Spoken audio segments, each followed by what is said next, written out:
তারপরে বন্ধুরা মিনা সার্ভারের সীমান্ত ক্যারেক্টার অ্যাডামকে খুন করার জন্য অ্যাডামের একটি ছবি হোয়াইট ট্রিপল ফোরের কাছে পাঠিয়ে দেয়। আর এদিকে অ্যাডাম চ্যাম্পিয়ন হয়ে মনের সুখে বাইক চালাচ্ছিল, আর হঠাৎ করে সামনে দেখে রাস্তা বন্ধ, আর পিছন দিকে তাকিয়ে অ্যাডাম অনেক ভয় পেয়ে যায়, কারণ অ্যাডাম বুঝে গেছে যে তাকে খুন করার জন্য মিনা সার্ভারের প্লেয়াররা গুন্ডা পাঠিয়েছে, আর সেই গুন্ডা অন্য কেউ না, হোয়াইট ট্রিপল ফোর। আর হোয়াইট ট্রিপল ফোর অ্যাডামকে খুন করার জন্য তার ট্রাক্টর দিয়ে অ্যাডামের বাইক সহ অ্যাডামকে উড়িয়ে দেয়, আর অ্যাডাম রাস্তায় গড়াতে গড়াতে রক্তাক্ত হয়ে যায়। তারপর হোয়াইট ট্রিপল ফোর অ্যাডামকে একেবারে শেষ করে দেওয়ার জন্য হাতে একটা ভয়াবহ অস্ত্র নিয়ে অ্যাডামের কাছে আসতেছিল।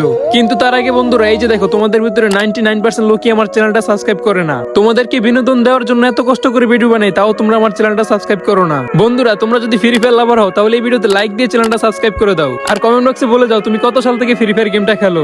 তারপর হোয়াইট ট্রিপল ফোর অ্যাডামের কাছে এসে অ্যাডামকে খুব ভয়ানকভাবে একটা আঘাত করে, আর অ্যাডাম রক্তাক্ত হয়ে আবারও মাটিতে পড়ে যায়। তাহলে Adam versus white triple four এর গল্পের রহস্য কি এখানেই শেষ? সেটা জানার জন্য কমেন্ট বক্সে পার্ট 4 কমেন্ট করো।